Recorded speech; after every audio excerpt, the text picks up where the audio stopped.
because that's what happens to me. Like when I have things that are going on or I have loads going on, either I can't sleep at all and then I'll wake and I'm just bare slow throughout the day, or I'll oversleep because I'm so tired. So if you turn up late, are you late by accident or you're late on purpose?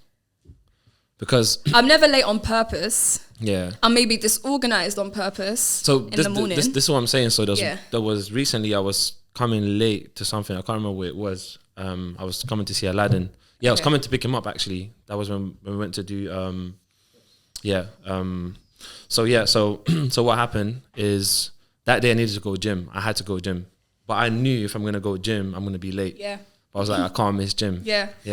Sometimes that gets to me. Because I used to train a lot. Before lockdown, I would train twice a day, every day, 5 days straight.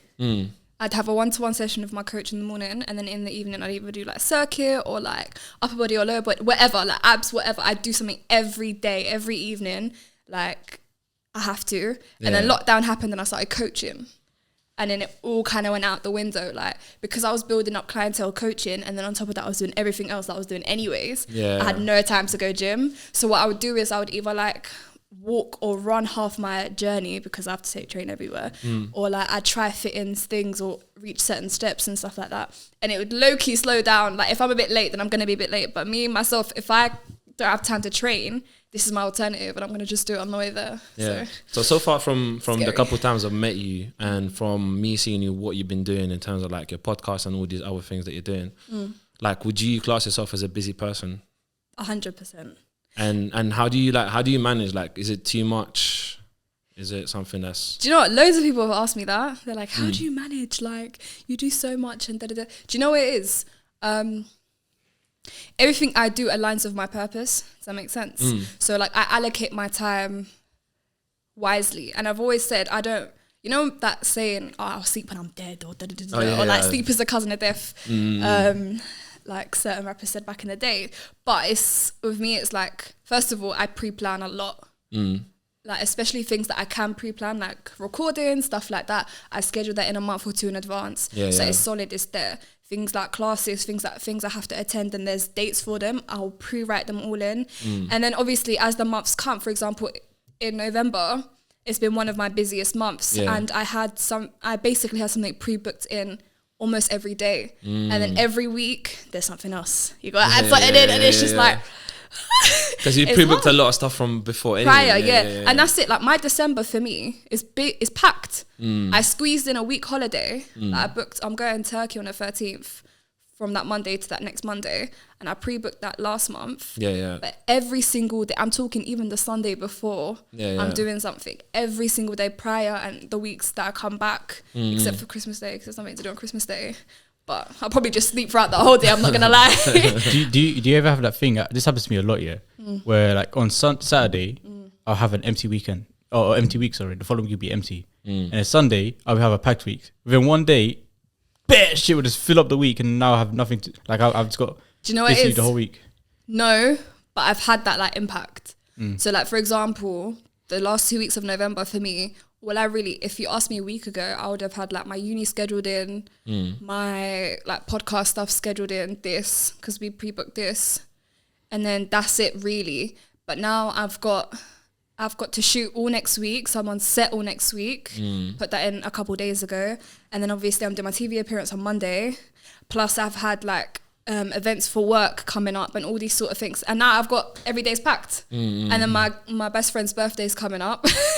She messaged me, she's like, oh, do you mind, like, because we're gonna do a little spa day and then like go out for brunch and stuff. That's why I don't do birthdays, man. Because I said to her, I was like to her, look, I was like, I blocked out that day for a reason, but I don't know how long you got me for. Like, I was like, I'm gonna just keep it real. So we're going to the spa at 10 a.m. because that's the best thing to do for me, and then we'll go out for our lunch, and then she has the rest of her day, and then I have to go to work afterwards. You know, that's like the scary thing about being a freelancer or an entrepreneur, is that you don't, because if you work a 9 to 5 or whatever, you just know, cool, between this time and this time of every week, of every whatever day, I'm busy. I know when my free time is. But when you're freelancing, when you're entrepreneuring, if that's a word, you don't know when you're free, you don't know when you're busy. There's no days off. Even when you have a day off, you're still working because you're thinking about, oh shit, I need to do all this and that. For me, it's a bit hard to plan ahead, because like, let's say for example, the only thing I have set in stone right now is that I would do a boxing club every Friday. But stuff might happen. Let's say, for example, I had a client yesterday, really, really big client, and I had to cancel that. I was told about the client. He wanted me on Friday. He told me on Wednesday. So I had to tell and let them know, oh yeah, can I cancel whatever? I got cover, cancelled it. And then come Friday morning, he said, oh, cool, bro, could we postpone it till Sunday? So it's like, nothing is ever 100% set in stone. I agree. You know what I'm saying? And it's kind of difficult, but it's like, would I want to live a better life? No. Do you know what it is? I had this conversation. I was at an event. What day is it today? Saturday, yeah. Sorry, that's how I move. I was at an event Thursday night. Sorry, and coincidence. One of my good friends was there. He's a photographer. Shout out Musty. He's really, really sick. Shout out Musty. Come on, he's doing bits right now. And we just like, I saw him walk in and we were just talking. I was like, and we have this ongoing joke. I feel like all my friends have this joke. It's like, oh, you never shout at me. Why do I have to run into you to see you? Stuff like that. But we had a really good conversation about, you know, making time for yourself. And with me, that's something I really struggle with. Like, I don't really make time for myself. And I've just never really understood how to do that. Like, for me. So do you struggle to have like a lot of space, like free space? Yeah. I don't think I ever, let's say I get home around like 11 and I need to be up at like 7, maybe 8. I'll give myself maybe an hour or 2 to eat, shower, chill, and then I have to sleep. So you struggle with doing nothing, basically. I can't. Oh, you know, lockdown. Lockdown killed me. It killed my soul. It killed me. I can't just, you know me. If I can maybe do a day of nothing, maybe sleep for a couple of hours, and then maybe eat, maybe do a little workout, and then just chill out. But like after 24-hour periods, I have to do something. I'm You're itching an active for person. it. Yeah, I can't just stay at home. I can't do that. Like, I've never been built like that ever. I started running and I don't run. Wow. Yeah. You know, I think that's what I loved about lockdown. You know, lockdown. That's why I told you the other day. I would love another lockdown because the first one. Yeah. But the thing is, lockdown. I'm doing too many things. The thing is, so this lockdown taught me a lesson that I learned from actually a movie, and the quote is, "This experience taught me something that no amount of years in any other field can teach me. That's desperation." When I was in lockdown, I lost my job at Top Man. I lost my job at Mr. Snappy's. I lost my job at... Not lost it, but I wasn't working. I wasn't coaching. I was spending 8 days a week in bed doing nothing. 8 days a week? 8 days a week in bed. Extended the amount of days. That's how I felt, bro. It felt long. Because I'm doing nothing. And that taught me desperation. And I think that's something that's powerful about the human race is when you're taught desperation, possibilities are endless. But then it comes down to how long are you going to sit in your desperation? Like with me... We went into, when was the first lockdown? March. Yeah, it was around March, April, May, June, I got laid off without pay. So I think I had 2 months worth of pay. Well, not even furlough. Nothing. Yeah. And then I said to myself, I'm going to give myself a month to find a job or a month to figure it out. 1 month later, I started PTing again. And that was my days. Every day that week, maybe I think certain days, like because of lockdown and stuff, some people couldn't make it or X, Y, and Z. But 9 times out of 10, I had a client at least once a day, every day that week. That's a result of your desperation. Yeah. What I'm trying to say is that when you're taught desperation, when you experience desperation, you start doing like me. Like my experience, my career for the past year or so is a result of how desperate I was to do something, anything.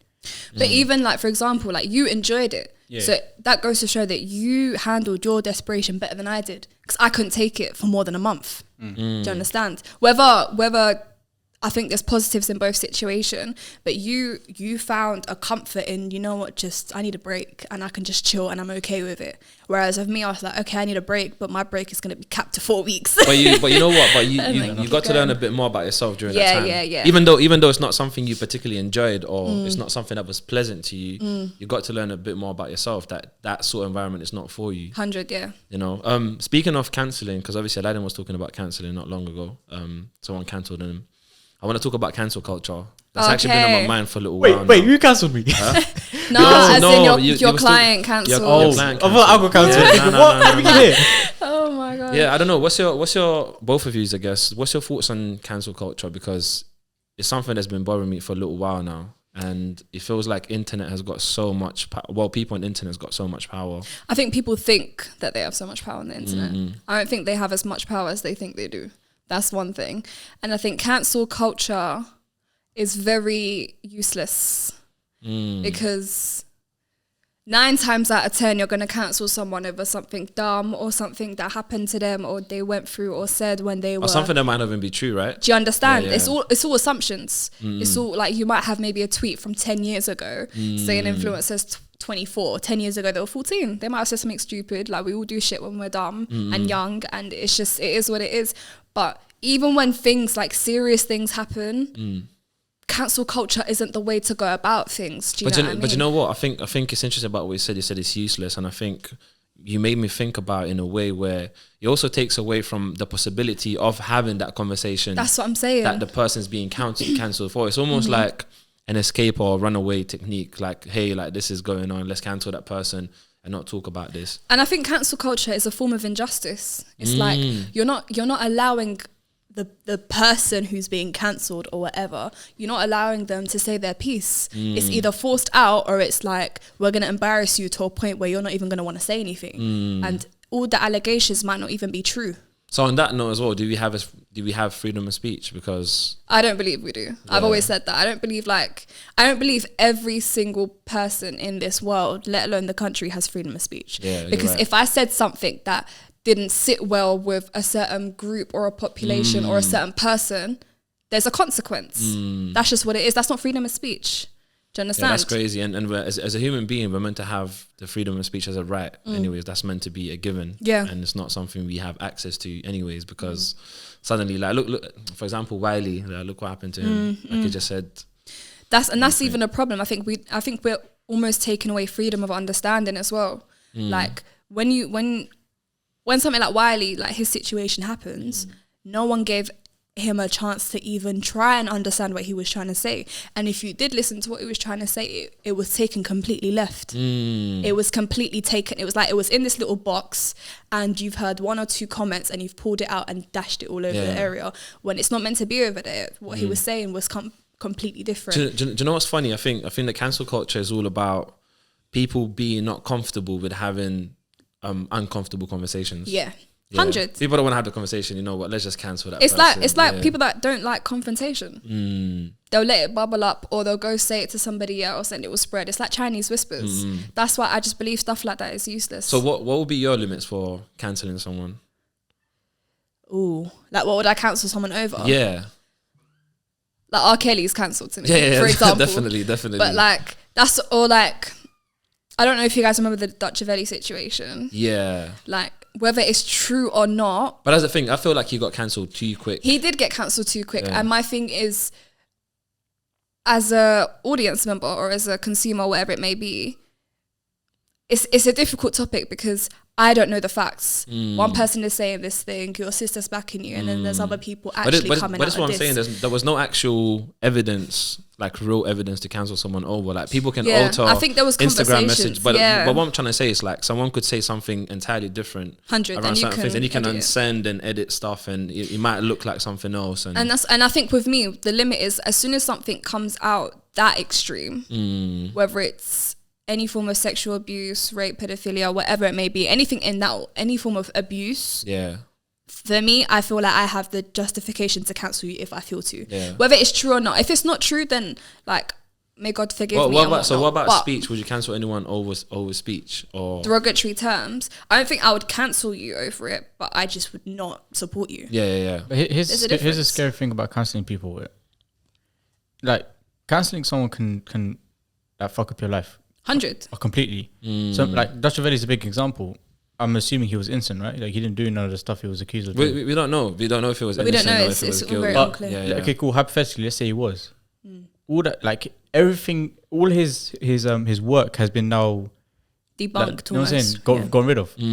So like imagine, because a lot of people have been accused of, like even there's a lot of people who have been accused of rape, falsely accused of rape, and the woman he allegedly raped comes out like 4 years later saying, "Oh, by the way, I was lying." So like that's why I think cancel culture is like such a that's thin why I line. say it's useless, isn't it? Yeah. Like because then there's other people on the flip side, like for example with R. Kelly and like all the And Michael getting away with Jackson it, yeah. stuff. No, and they'll be like, well, I can separate the art from the person. But with me, Yeah, I you can't do you that can't do that, no. because like for example, like there's so many rappers in the US maybe that people are fond of and they like their music, but if I don't like your personality, I'm not gonna sit and listen to your music. I'm just a bit like that. So let alone if an allegation that extreme comes out, like people need to learn to separate music and talent, but also need to learn to like be firm on their principles. And I think that's what the issue is. People separate it and but for me it's an excuse. It's like you like the song, you don't want maybe a party who doesn't really believe it, but you know, because the masses believe it, you don't want to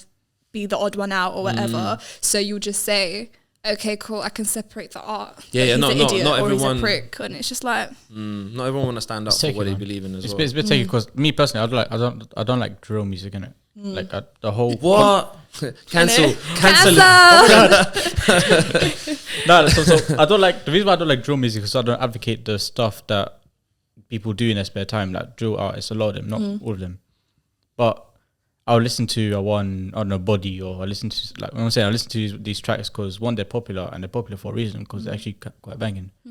So I listen to like maybe like out of a playlist of 30 songs, maybe 1 or 2 of them be a drill track because the track kind of bangs. But at the same time, does that mean I advocate drill or gang violence, or because I'm giving them the number? I hear you, but then that's a slightly different conversation.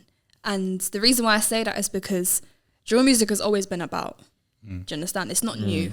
Yeah. But so I was watching a documentary about like how hip hop started in America and X, Y, and Z, and a lot of people said, you know, for them, they needed something that was theirs, and in America, what it happened to be was hip hop.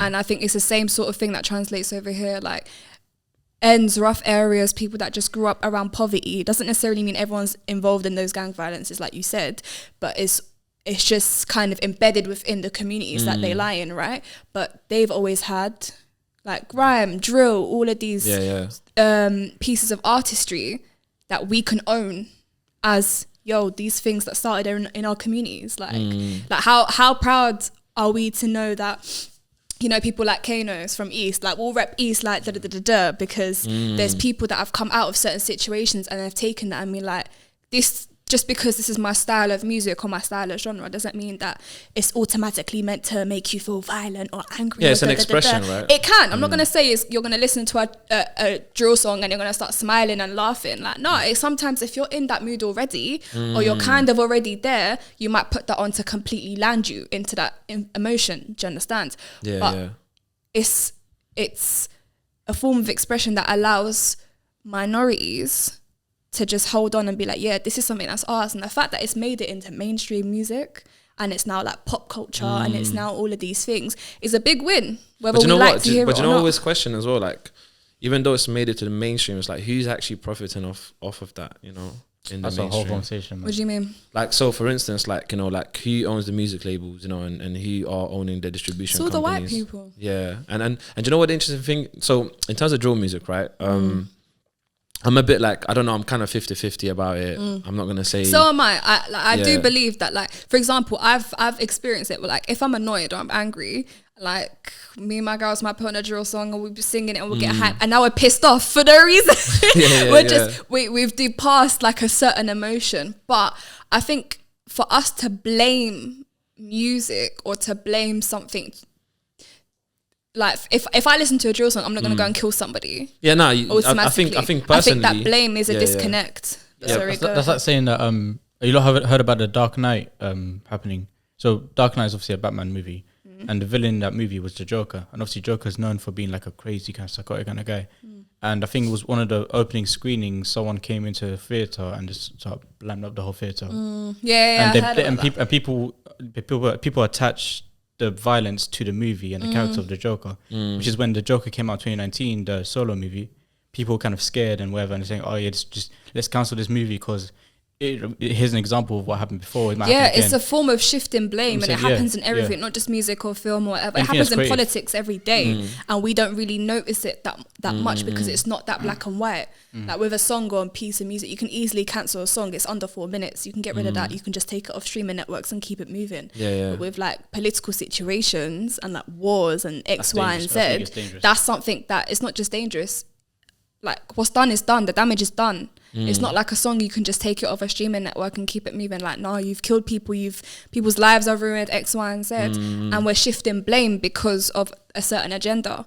That's how I see it. Yeah. Personally, I think like if you actually look at who's listening to drill music, anyways, it's like mostly like uni students and a certain demographic, but also people that are actually on road and are listening to drill music, like they can just relate to it, or they're just connecting to it anyway. So like it's not that they wouldn't, because of drill music they're on road now. It's actually they're on road already. They're just listening to that music because that's something they can relate to. They're not going to be listening to Adele while like doing certain things. Don't get it twisted. You know I know road man that will slap on Adele like there's no, and they'll sing it with their heart out. But that's what it is. Like if I heard a song or I watched a movie and there were events that happened in my life that were shown or demonstrated in this piece of artistry, are you joking? It's a whole different connection that you can feel. And to have it be seen or heard by the masses is even more empowering. Do you understand? Because it's like, right, okay, like someone that's gone through something like me or has had the same experience as me has been able to put this on a platform and let the world hear it or see it. Yeah. And it's people like it. They're receiving it. It's like, it makes you feel less like, oh, like I'm from ends and I'm da-da-da-da. And because that's, like naturally as human beings, everyone kind of wants to fit in, whether we like it or not, whether we understand it or not, whether we process it or if it's in the subconscious. Thing. Yeah, it's just how we are. Like, and when you see stuff like that, it's like, yeah, like, and then you get to connect with more people that have been through these things and are similar to you from different areas and da da da da da. You know what that reminds me of? That reminds me of a quote that poet said, which I really liked. He said, "People love talking about this idealistic world where there was no racism, there was no violence, there was no this and that. But in an ideal world, we wouldn't have Stormzy. Do you get it? We wouldn't have all these creative things that we have. Like, Hundreds. a lot of these beautiful things that we've created is as a result of pain and suffering. So like, do we still want, obviously not to say, racism continue, violence continue, all that shit, no, but the fact that beauty has been, it's like, what did J. Cole say, beauty in our struggle, isn't it? There is beauty in our struggle. So 100, there's because there's, I think pain is always going to be the heart of a creative. Do you know what I mean? Like the core of a creative, whether it's music or film or whatever sort of creative industry you're in, whatever, your pain and your struggle and your story is what makes you who you are. And it drives you and it allows you to open up and see things so differently to maybe the ordinary person that hasn't gone through as much, just purely because of you've gone through more things, so you've lived a longer or a more complicated life that's allowed you to see things differently. Yeah. It's like taking drugs. Like when you take drugs, like you completely open up and you see certain things differently and it's a new experience. If you've never taken drugs, you can never really reach that limit because you don't know. Not that I'm like getting people to take drugs, guys. Stay sober, stay in school. But you know what I mean? Someone said that maybe taking drugs is a key to actual reality, and what we're living is in basically a simulation. Like taking drugs be like, who is it that said that? Might be Elon Musk. Like someone said that like that's actually our true form or whatever it may be. I don't necessarily believe that. I'm not gonna test it out. I know Russell Brand advocates like for drugs a little bit in terms of experiencing different realities and stuff, which is really interesting. Yeah, it is interesting. Speaking of creativity, like how would you define creativity, and what's that for you? I think creativity is freedom with the opportunity to build, if that makes sense. So, you know how people are like, oh, creativity just means you're allowed to be who you are and express yourself. Yeah, I believe that. But I also believe creativity it's like a fluid. Like it's not a solid plan or a brick that you can layer up to make your house. It's kind of like the river that flows and you just don't really know where it's going to end up. But it's going to go to the mouth and it's going to end up in the ocean with all the rest of the water. Do you know what I mean? I think creativity is something that can't really be capped, but it's something that once it sparks, you can't really outshine it. So yeah, that's how I describe it still. I feel like freedom is definitely related to it. Yeah. What's that definition of, is it putting known elements together? Creativity is putting known elements together to create something new. To create something new. Yeah. So that thing's really, I think that concept is really interesting because it's basically stating that there's no, like everything that's created already existed before. 100, yeah. That's really, so a lot of things are just being like basically redone as the years go by. It's like I think there's a quote from the book The Handmaid's Tale, and it's at the very beginning, and it says everything that you read in this book or everything that you've seen has already been done before, has already happened. And to read a book like The Handmaid's Tale, where it's so extreme and it's so, what's the word? Like utopian world type living, and to have that be the very first thing you read, I find so interesting. And it's true, like with creativity, it's almost recycled. Every time it's something new, it can never really be completely new. But it's recycled through the lens that we have. Do you understand? So a book is, and I've had this conversation a long time ago actually. So a book would be a collection of other like information or knowledge or experiences, but it's just put through that one person's lens. Or sometimes two people's lens, because someone might help them write it, you know, and it's so interesting because all it is just filtered, and then it's like someone else will filter that as well. And it becomes this limitless filtering thing of just passing things on. Yeah, it's crazy. Yeah, it's like life. I had this very similar conversation a while ago, and I said life is actually very boring, but it's actually beautiful in how boring it is because it's so basic. You know, we work hard and we do all of these things, but the essence of life, is so basic. Like for example, like you said, you know, a book can just be a recollection, of loads of different information being seen through someone's lens, right? It's the same with a script. It's the same with writing a song. It's the same thing with a lot of these procedures, but we just take it in a different direction. And that's where the creativity comes in, and that's where the beauty of it comes in, because you don't actually know like what that same blueprint, but you can get a different outcome from it. So it's an interesting concept. Yeah. So at the beginning, you mentioned purpose. You said like, as long as you're doing, because I asked you about doing a lot of things and how you manage that. You said as long as you're doing things that are meeting your purpose. Right. What's your purpose? My purpose in everything that I do is to help people, and it's also to learn and teach. So for me to learn myself and teach what I've been learned. So I've always said that I'm an unconventional teacher because I'm a filmmaker, you know, I'm a presenter, I like to chat my life away, and maybe like my goal is always to put a platform, not for me to allow, like I don't want to bring on people and take their voice from them and say it how I want to say it. Like, no, I'd rather provide a platform for people to tell their stories. And it's the same with like, people always ask me, oh, you're a film director, what type of films do you do? And they always expect me to come out of a genre like drama or horror, and I'm like, I tell people stories, whether it's through documentary, whether it's through film, whether it's through this, whether it's through that. Like, if some people want their story to be heard, but they don't want their face out there, or they don't want their name out there, so we'd go through that creative route. Some people want a platform and they want to tell their story verbatim as it is. That's why the pod's there. That's why we present and we give that platform. And just helping people. Like, I've always wanted to put out a film that people can watch and learn from and have that self-realization without me having a conversation and teaching you like one-on-one, whereas you can watch something and you can have something in your mind go off and think, rah, like I never really saw things like that, or I didn't really know that was a thing, or and they go and they learn something. Same with the way I speak. A lot of people have taken things and maybe seen things differently because of how I explain certain things. They go learn. Same with PT, and you know, you teach people discipline, and that's why I've always done boxing. Boxing for me, my biggest achievement from that was the mental discipline I gained. Not even all the physical stuff, it was all the mental discipline I've gained, because I could just go around swinging my hands and fighting people, and I can be like, yeah, I'm a fighter, I'm what, but I won't be disciplined, I won't have the mental strength, and that's what I really needed. So I did that route, and now I coach it, and you can literally see the impact that it has on people's lives as individuals. So if I can do that on a mass scale with like my creativity, like that will always be my core, is to help people, always. I feel like boxing is such a universal sport, like as in terms of if every single person's done it, then they would learn something about themselves, or they would develop some sort of skill.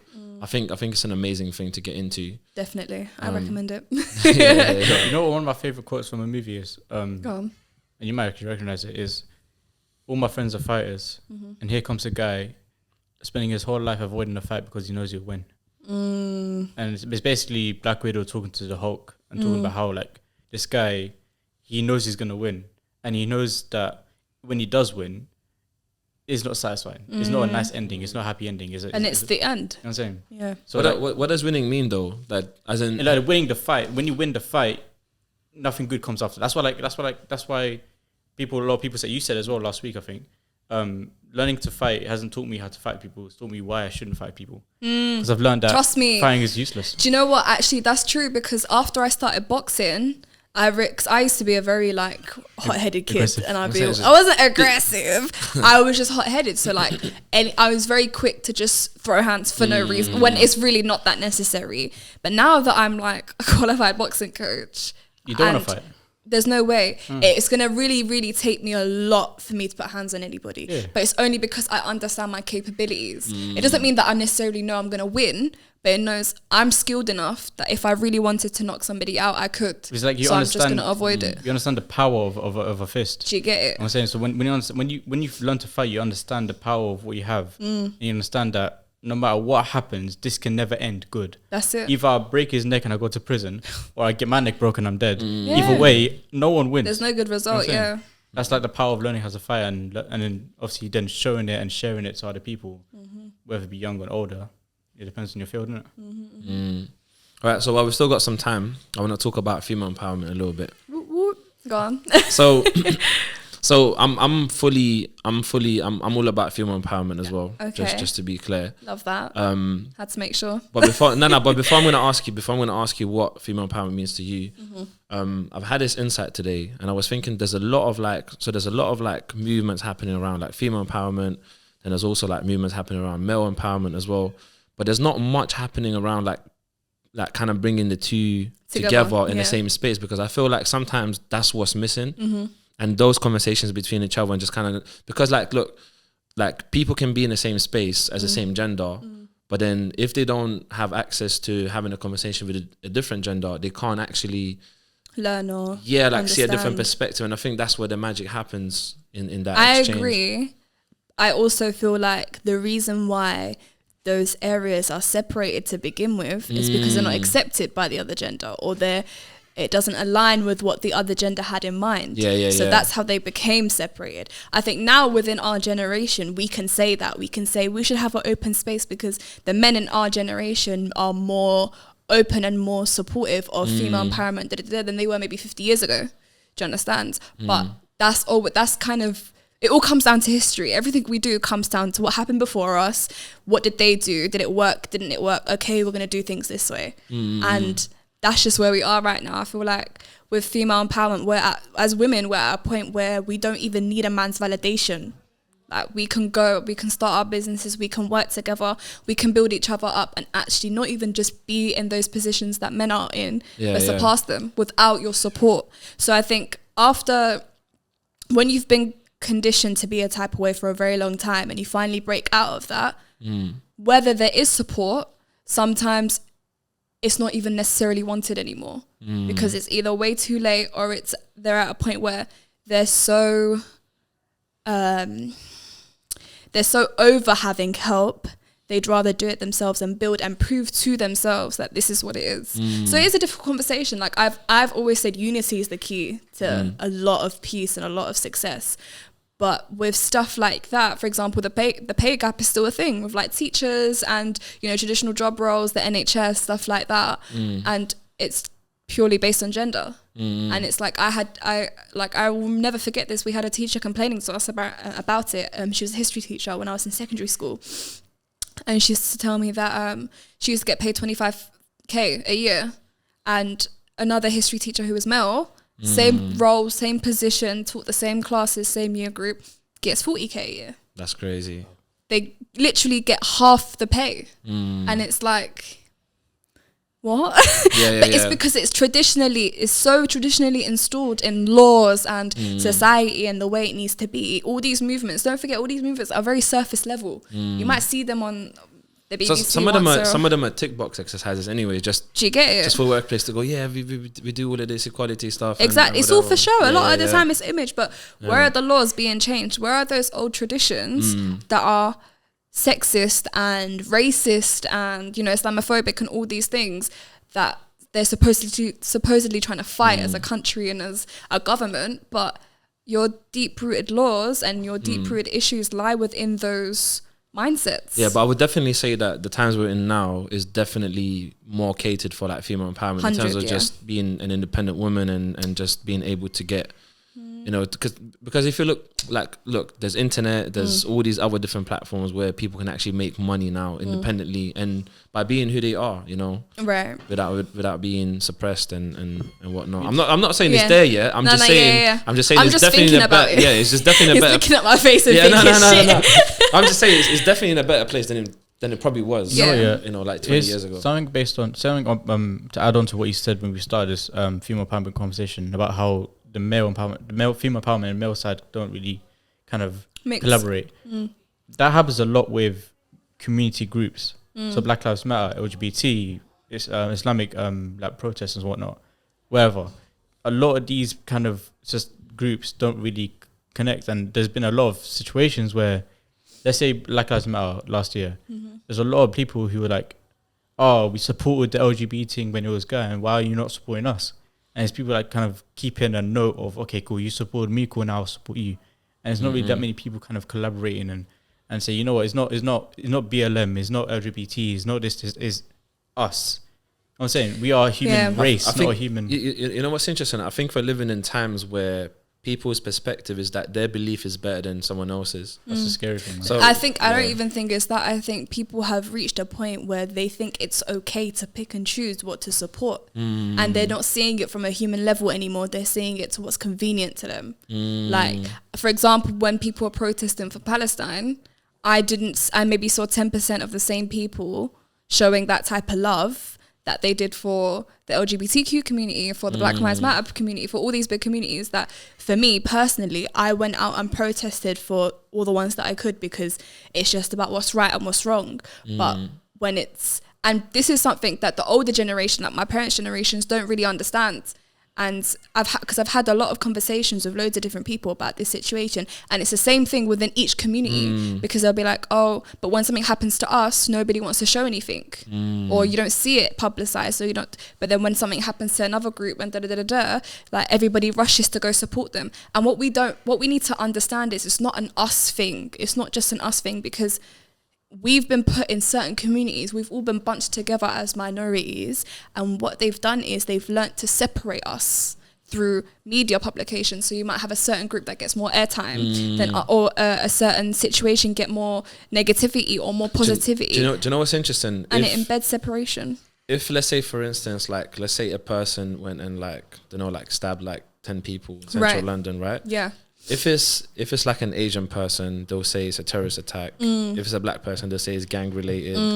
And I don't know, like if it's a white person, they're just gonna say like someone just stabbed 10 people. Like, But I'm just the point I'm trying to make is like, you're right. Like, media's always stereotyping people and creating these narratives around whatnot. And then people that actually, let's say they don't have any friends within certain communities, they would read those newspapers and then they would see that sort of kind of like type of person in real life, and they'd go like, oh, like this person must be that or whatever. So there's a lot of prejudice happening, and we need to also be very understanding of prejudice. Doesn't just happen in communities that aren't like us. They happen a lot in our communities between us as minorities, as different ethnicities, as BAME people, whatever it may be. It happens a lot between us because, like you said, if there was a robbery and it was a black man that does it, you know, they'd go into knife crime and all this sort of stuff.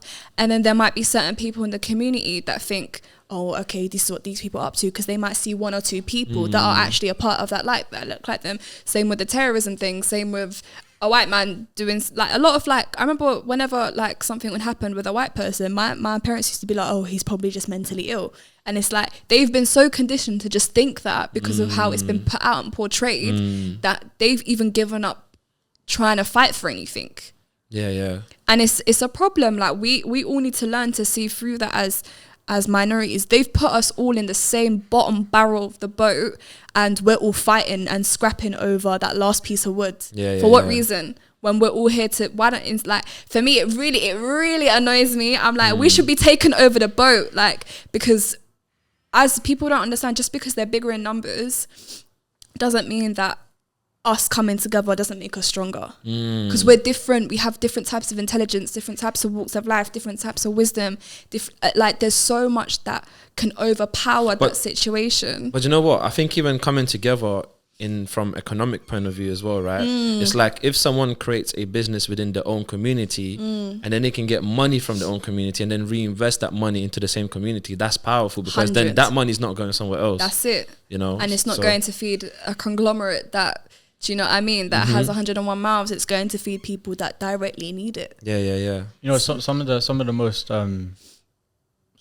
what's the word, like the best kind of collaboration of people are the rich and wealthy, because the reason why they are where they are, because they just collaborate, they're together, and everything they do, That's it. They insource. They keep their money in their group, and they only bring in certain very, very rare kind of people in the group. When it comes to like us, or people who, like you say, the bottom of the barrel, whatever, we're so desperate that we're prepared to kill a peer so we can climb higher. Do you know what's mad? Yeah, I'm just thinking of Squid Games, isn't it? Yeah. I'm just thinking of Squid Games. Like that's what it literally is. Yeah. Like coming from nothing and just being in poverty and just building something. Because I think that show properly represents how the human race is right now. Like it's all the rich people together having the time of their lives, watching the poor people fight each other for what? Like, you know, the winner of that game doesn't get a seat with the rich people. That's an extreme representation of society. But it's that simple. Yeah. It's so simple. It's just an extreme ideology that's been taken so that people get. But those things happen. Maybe not in a game sense, but it happens. People are being killed every day. People are going through certain things. People are scrambling because they're broke and they can't feed their family, so they're doing anything that they can to be able to do that. Do you know what I mean? But that concept made me think of, you know, people say, you know, work hard and you'll have a seat at the table, and I'm like, fuck that. Like, I don't know if I'm allowed to swear. No, you can because I've been swearing. Let's build our own table. Build your own table and know who to, like, that's it. The key to being rich is insourcing. Insourcing is the key to successful business as well. You use who you can, because there's better profit from it. You can bring people on, and then they can end up having a position there, and that's how you slowly build your table. If you try to go for a table that was never built for you, you're never going to get a seat there. And that's our issue as minorities. We chase the white man, and we're in this rat race so much deeper than we think we are, because we want a seat at their table where they haven't even got seats for us. And the table sucks anyways. Their table sucks anyway. Who wants to be at the table anyways? The table's shit. You know, the thing that I found is such a simple formula. Yeah. The way I see it, here's my perspective on it, and you can agree or disagree if you want. Not everyone, if actually scrap that.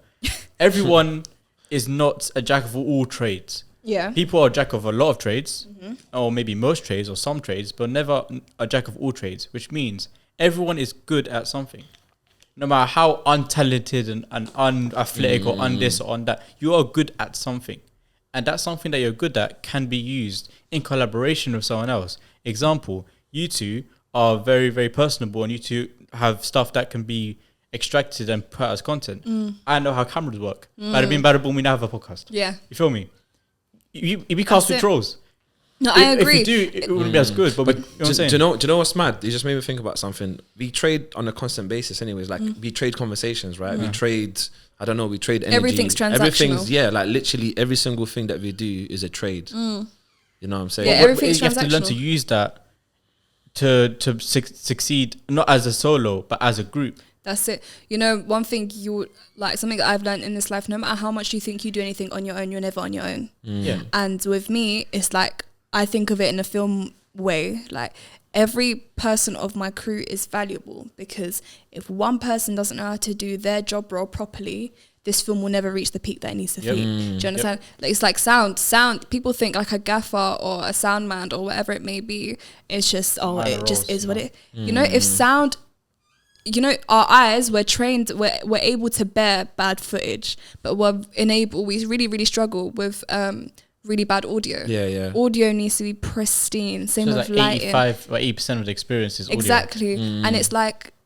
without certain things, or, you know, disregarding people's roles and their values of their roles, you're not going to get to the best part of what you want to do. It reminded me of something that I watched recently. It's about a visual effects artist, and they were talking essentially I think one of the earliest movies, like around mid 2000s, late 2000s, whatever. Visual effects artists weren't given the attention, the money and the attention and the gratification that they required. Like example being, what was it, the Oscars, whatever. So there was a segment for visual effects artists in it, and the people went up, got their prize, they started their speech, and as they're talking, they start going into we kind of getting our companies in bankruptcy, all this stuff. And as they're talking, the music goes up and it goes louder. And the more they talk, the louder it goes. The more they talk, and then they cut 'em off. They cut to ads, or they cut to this, and they turn off the mics. And that's an example of, you would not have your movie without visual effects. 100, the biggest, the top 20 movies are box office records. 100. Are heavily, like Avatar and Endgame and all these games. They're heavily reliant on visual effects. So that's a big part of the experience. So for you to disregard them, you're not having a movie. Even like the simplest movies that feel like they don't know no VFX, go watch it again. You will find visual, like if anything, when you look at a movie and think there's no visual effects in this movie, that's even better because there are and you don't even notice it. That's what makes it such good work. But they're disregarded. And they're not respected as much. Why? Because they're nerds that sit in front of a computer for how long? But do you know what? That's a good example. I think that happens. That's replicated in a lot of different industries and whatnot. And I feel like sometimes it's like people don't understand the value of what someone's doing because they don't know what they're doing. So because let's say, for example, if I'm not, like, let me put it this way, if I'm not doing visual effects myself, then it's going to be very difficult for me to understand the value of what the person does. But if I was to do it, then I would understand what it means. People don't like what they don't understand. Exactly. It's plain and simple, and it happens with everything. It happens with industry workers. It happens with society. Everything. If I don't understand, it happens with me. I hate maths. I'll never understand maths. I know maths is probably the simplest thing because you always get one answer, and it is what it is. I can't even get to the answer. 2 + 2 is 3. Do you get it? Like in my head, it's probably 18, but we're not. Do you know what I mean? Like I hate maths, and it simply comes down to I will never understand it, and well, never might be an extreme, but that's just the mindset. Can I ask you this? Yeah, if you really wanted to, if you really wanted to, could you do it? Like, could you understand maths? Like, could you? If I genuinely wanted to, I probably could. Yeah. Because I believe that if I put my mind to something, then I can do it. Yeah, because I was gonna say that I think choosing not to do something and having the capacity to do something, but choosing not to is like it's. Do you know what it is? I think in maths my intelligence is capped, and then after a certain point, it's like I really need to get like 10 teachers, and I might get there, but the method has to change. Like, it's not just one; it's a whole 10 teachers. Do you get it? I need 10. I need my brain like inserted into certain intelligent levels that I can't do it on my own. But look, you're living in the era of, there's machines that will do it for you. Yeah, but then technology and me don't work too good either. Okay, okay, that's another issue then. So I'm stuck either way. I see. Then you have to get a person who's good at either maths or technology. Yeah. And I prefer people. So then so look, just quickly before we finish off. So I've got one more question left for you. Okay. Which is a question we ask everyone. But before that, is there anything you'd like to promote for the community? She has a lot to promote. She has a lot to promote. Oh, there you go. Hey guys, it's Meriam. How you doing? I've got a podcast called Conscious Conversations. It's on YouTube, it's on Spotify, it's on Apple. Check it out. My Instagram is @official Meriam. Everything is listed there. I'm also a boxing coach for the women out there, so shout me if you ever want some training. I also work for a organization called You Me Us. We do a lot of youth work. We do a lot of media training, enrichment and mindset training. We mainly work with youth all over East London, so check them out. The Instagram page will be somewhere in the description as well. These lot are a part of it too, so I hope y'all are, shouting them out as much as I am. Just look out for me, man. You guys will be seeing my face a whole lot more, okay? Hearing my name, all of that good stuff. But yeah. Come on, I love it. Also, we didn't get to talk about your podcast, and we didn't, but it's okay. As in like what it means to you and why you chose that name, because I feel like I really, that name resonates with me. Have me back and we'll get No, we're going to do part 2 for sure. So to check out, yes, I'll keep doing this, if you all the time, and when you are going to say, Just it. I feel like this is very dramatic. I can say no, it's not even that. Yeah, it's just I ask the same question in so many different ways every single time, and I'm trying to switch it up each time. Do you want to say it? Cool. I go and say it. You say it. Let's switch it up. Okay, go on. Let's switch it up. When you get the chance to speak to 7.8 billion people, yes, and you can say one thing to them, what would you say? One thing. Nailed it. First time. You kind of so if I had the chance to speak to the world, like the world's population, what would you say? What would I say?